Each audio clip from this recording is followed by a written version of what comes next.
waste any of that.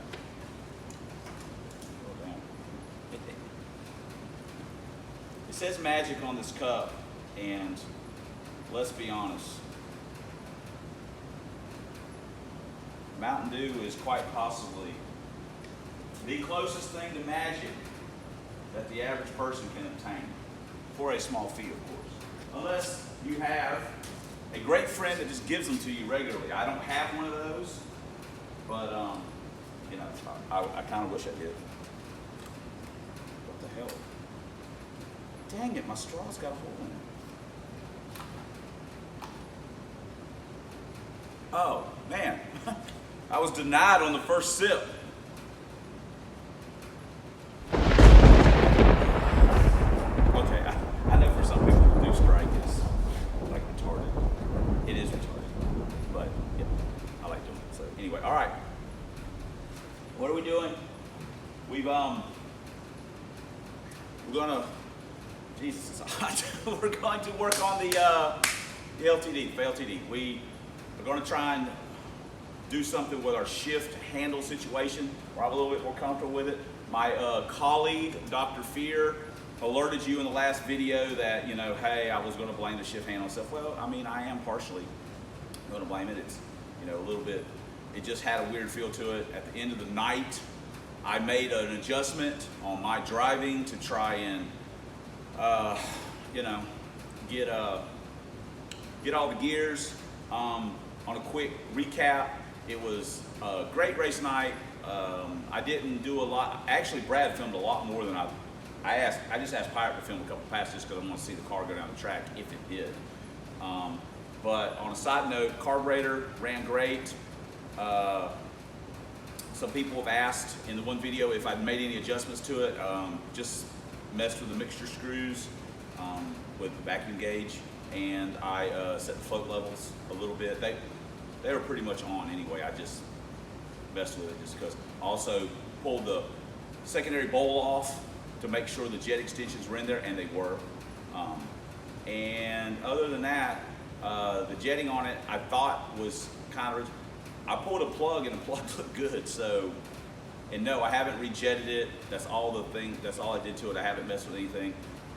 Really, I just wanted to try and get the car up and down the track and make some A to B passes before I started, you know, trying to do any fine tuning or anything like that. And in all honesty, we made 5 passes that were really good. The 48, 40, or 45, 42, and a 39, those were all pretty good. We had a 61, which was not good, and then we had the 3 total snafus. So in all honesty, our baseline wasn't great. Trying to figure out how to get the car launched a little bit. Some of that's the tracks got to kind of work around. Our 60-foots did get kind of progressively better, and that's even with the dew falling later in the night. So I think we're getting a little closer to figuring out how to launch the car. We're not there yet by any stretch. So we still got a little ways to go before we really kind of start trying to do some fine tuning to see if we can make the numbers move one way or another. The springs and distributor, I have no idea what weights are in it, because it is a mechanical advance. So, and then of course, we can mess with carburetor jetting, we can mess with advance and distributor, but we haven't done any of that yet, simply because we haven't made enough passes in the car to even know what it should run just like this. And as we keep making a few little changes to it, it'll be probably another 2 or 3 or 4 trips before we really can maybe start delving into the tuning a little bit. I mean, trying things to make the numbers move, because I still want to do the K-member stuff. That's pretty much it. You know, it was just such a relief to get the car down the track. It made it home fine. It drove back. Everything was fine. Besides the gear misses, I was very happy with how the car performed and ran, especially compared to all the problems that I've had trying to get the car up to the track and get the car in a place where I'm much happier with it, just from a cosmetic standpoint and from the way that it runs. I know the whole single plane and the big gear, that stuff doesn't really make any sense. It'd be just as fast, or maybe even faster possibly, with the Stealth and a 456 and a regular T5. But I just want the car to be fun to drive. This car for me is right now is more about driving experience than it is about ultimate ET. Now that ultimately could change. I mean, I could really start leaning toward wanting the numbers more, but there's just a certain aesthetic to this car that I want, and like with the iron heads, you know, it makes no sense to have GT40s get better heads and stuff like that, but it's just something about it, like running with GT40s to me is fun. You know, I want to say anyone can go fast with aluminum heads. I mean, not everyone, I guess, but it's just kind of fun doing it with some junk. I mean, besides the carburetor, everything in this car technically is not crappy, but it's used and this and that. You could argue the trans is expensive, but besides the 295 first gear, I'd be just as happy with junkyard T5 in it. So I've got some that shift better than this thing does. So, you know, anyway. So what are we doing? The shift handle, and we might start looking at doing the, hold on. Start looking at doing the front K-member and the oil pan. This is what the caster camber plates technically look like. This is the back side of them. While they're still gold, I can live with this. I just couldn't, the gold, and you know, I don't know, whatever. We also got a couple parts, hold on. We got this. This is our Fragola, however you want to pronounce it, fuel line kit. So we've got 2 fittings from eBay that we're waiting on to do the push lock line, and I've also got a fitting for the regulator I had here. I've got, you know, a few extra fittings here and there. So this is what we bought. Probably not the greatest, whatever, but it was fairly cheap, and we also ordered something from Summit, and we wanted to fill our order in to get the free shipping. We ordered some 12-inch, 130-pound springs. Might be a tad light for this car on the front, but that's what I wanted to get, and that's what I got. We also probably should have ordered a Holley Summit Racing jet box, jet assortment instead of this, but it's 6 one way, half a dozen another. We figured we'd use this before we actually use the jet assortment, so that's why we got this. And this is strictly cosmetics. You know how important that is. I mean, when a guy's got magic written on his cup, you know stuff like that's important. So anyway, let me get a shift handle out and I'll show you real quick what I'm talking about with the bins and stuff. All right, this might be a little difficult to see, and if it is, I apologize. This is the shift handle and knob from the LTD. I previously had this in Super Secret. As you can see, this is how it would be on the trans, just straight up and down. This is the shift handle and knob from the Brain. Now, you can see the obvious turn that it makes, and when you're shifting the car, such as in 4th gear, when you pull it, it's more like this to me, whereas this one is straight up and down, and it just, I want to pull this way, and it's messing me up. So that is, like I say, I don't know if this will show up good in the video or not, but this is what we're really trying to achieve this. Now, I also brought a stock handle. We're talking about heating this up and trying to I don't know if we'll be able. I also brought a stock handle, so I don't really know if the height is going to be a factor or anything like that, because with these, we thread them down, tap them, and so you screw all this on and cut off the top of it, the top of the handle, because otherwise it'd be sitting way high. So we may go with a stock, maybe, I don't know. Just got to look at it, see how it feels. You can see here how we rethreaded all the way down to the base, and that's what I'll do here as well. So I'll cut a little bit of this off. Here's a example of what we're talking about. Boom. So we'll cut some of that off, and then we'll tap it down, and we'll be good to go. We'll just bolt it on, try it like that, see how we like it. Look at this place. This is what a true workshop, a true work area looks like. Good Lord. YODA, it looks like YODA's mud hut on Dagobah. It's just all jacked up. So, all right, cool. Let's do it. We've got our shift handle cut down, and I've got a tap. The correct tap is a 12 by 1.75. That's what the stock threads are, and the long engineering handle that I have uses stock threads. So I'm going to thread it down here. Now, I know everybody probably doesn't have access to a high quality tap and die set, so, you know, there is that if you're kind of doing what I'm doing here. Not that you would, but that's why it's, I guess, easier for people to get short throw sticks and things like that, but I just prefer to use the stock stuff. So anyway, so that's what we're doing. We're fixing to get down to where we actually got to do some real threading. So, all right, cool. All threaded, ready to put the knob on. There we go. All tightened down, and we'll stick it in the car and see what we think about it. So, got it in, and that feels better. So again, there's no, you know, just sitting here pulling on it like this don't mean crap. We got to get to the track and actually got to rip it and see where we're at. So hopefully that works out. I made a small shift bolt adjustment as well.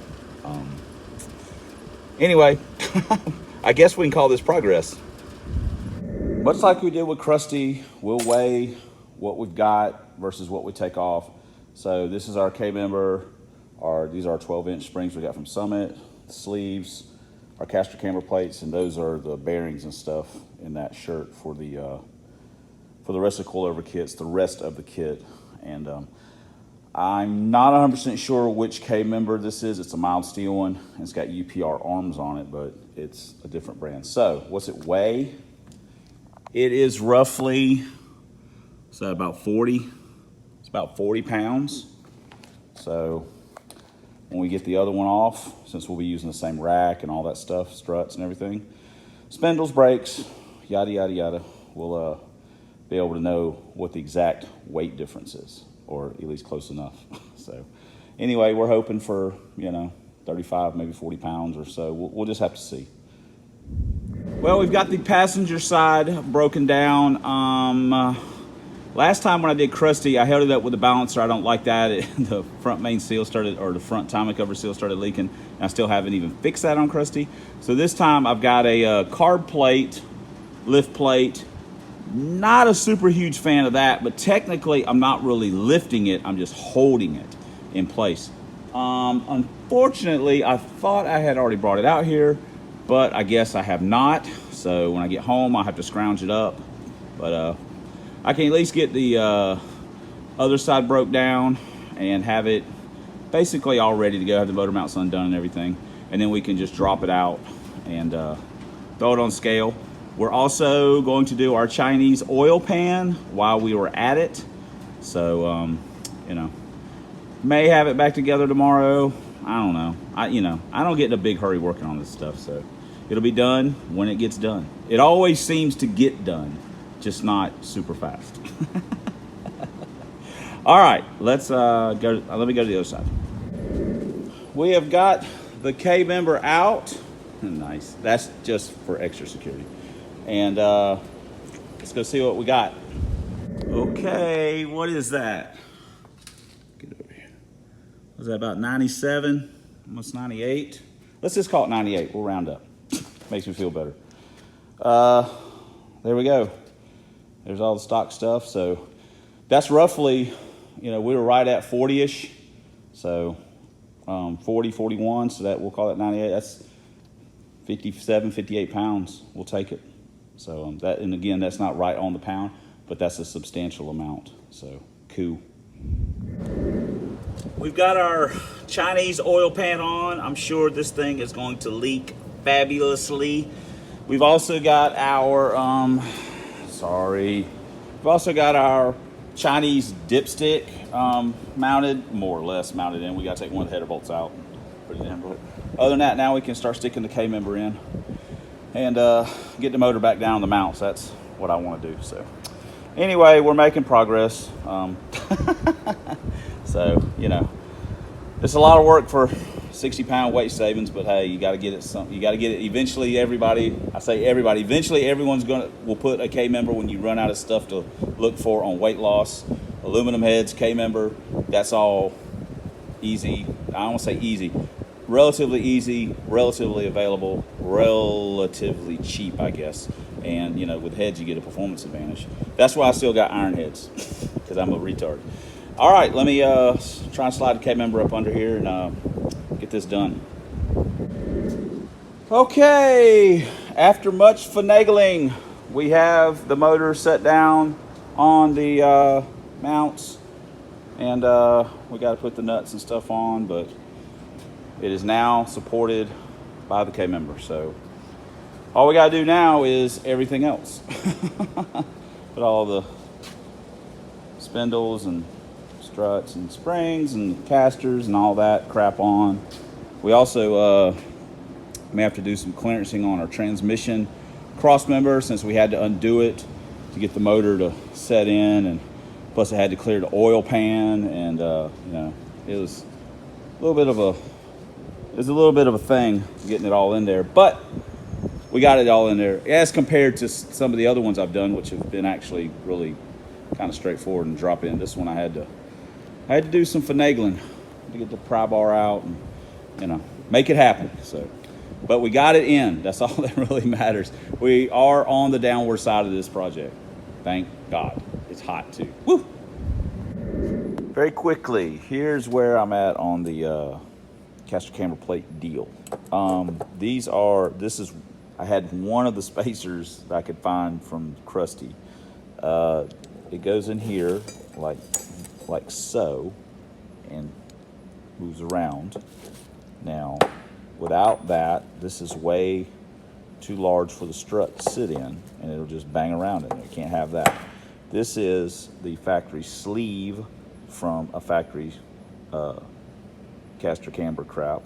So what I'm going to get Bruce to do is make me one of these. These are the same size. I'm just going to get him to put this on the lathe and machine it down like this one, but probably a little longer, at least this part a little longer. It's not going to hurt or anything. And I'll actually get him to make me 2 or 3 while he's got them there. And I can, basically what I might do is just get him to cut, maybe just cut this in half, cut both of them in half, and make me a little something. And of course this stuff right here is the coilover kit stuff. It goes like that, then like this, and then there's another piece that goes on top. It sits on this, and this goes like that. That notches into where the strut is, and technically I got it upside down. There, that's correct. And then this sits on that, and that's how the whole thing goes together. And strut goes up through it. Okay, got it. This bolts down up top. This piece comes up through the bottom. This sits in there, and everybody's happy. So, but anyway, that's the deal. I got to get this. I've got to make something, or I've got to have. I've got to have something made. Now, technically, I could probably order these from some. Well, why order it when I can get it made? So anyway, so these should have came with spacers, and they didn't, and that sucks. But oh well, I got a way out. Oh, it's running.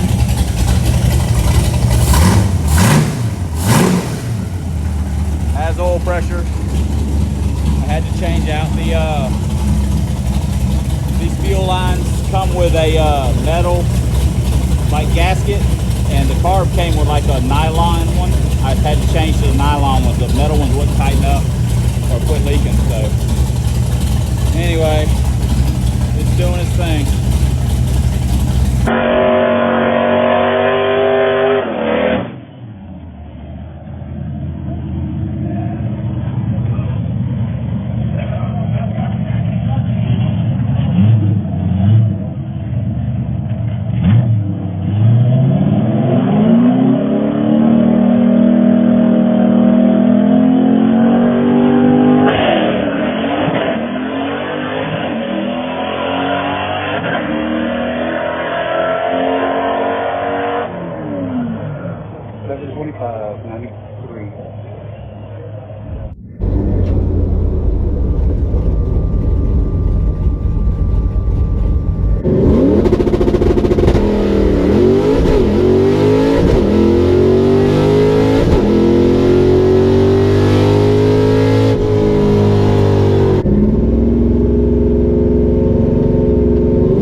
Okay, we've skipped over a lot of stuff, which I've probably maybe explained in this video at some point, but these are our beehive springs.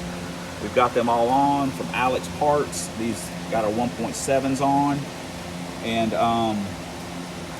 the one thing that we're doing, as you know, you saw, if you saw it in Kevin's video or not, maybe I'll put up a picture of it right here.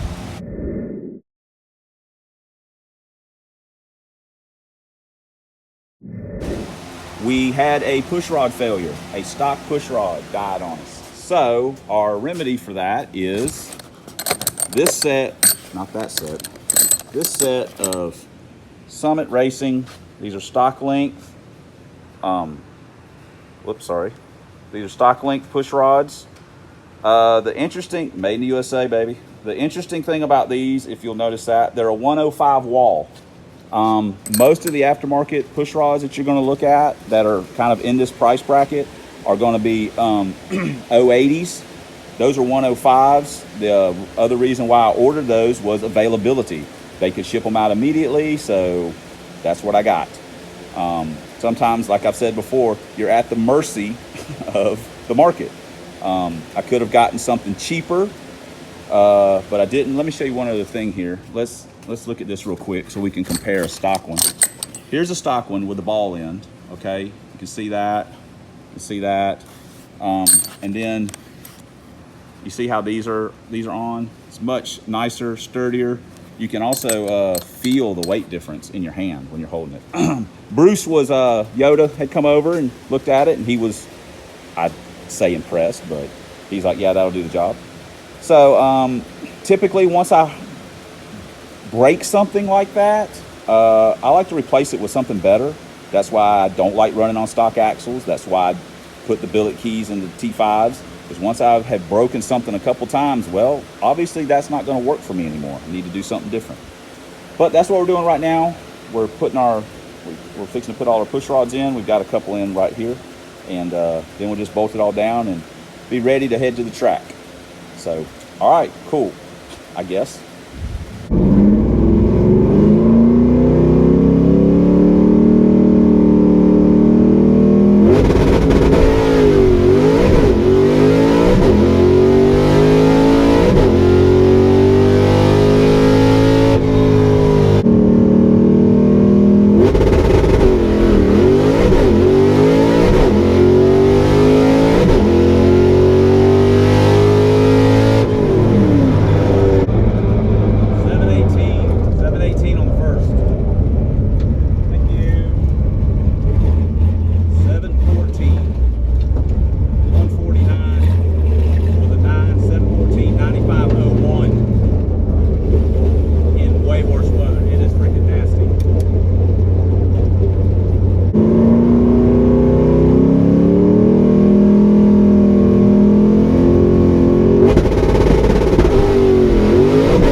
Is a bit of a mess, and we are here in the home garage with the LTD tucked in. It's been raining outside earlier.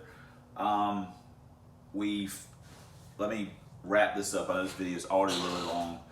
We've done a lot of stuff to the car. We filmed a little bit. I had every intention of really kind of getting back into the YouTube thing, and that kind of got derailed somewhat through just life. But anyway, we're gonna try and do some videos and get some stuff, get going a little bit again, like I had originally intended. Some of this video is obviously from a while back, and if you've watched any of Kevin's Nimrod 1769, you've seen that the car's been to the track. So we've did the K member. We've done the the K member. We did the carburetor. We've did, what else did we do? We did a couple other things, sorry. And the cars responded pretty well, and I've been pretty happy with it. So again, I know this video is a huge mess. There's some in-car footage, and it was just stuff that I took so I could kind of see what was going on in the car. It wasn't for YouTube purposes, but I threw it in anyway. Again, the cars run pretty well, and there's really not much else to say. So I won't waste any more of you guys' time with just me being stupid. So thanks for commenting. Thanks for subscribing. Thanks for watching. And we'll have more coming on some of the other cars and things like that. We're trying to kind of get back in our groove a little bit. And until next time, I'm a substandard leader in Fox Body Videos, lover of LTDs. 4Eyes, drag vans, POS Mustangs, Lincolns, 5.8s, convertibles. I think that kind of pretty much sums it up. And Foxes in all shapes, colors, sizes, and nationalities. We'll see you guys in the next video, and I promise it may be a little better.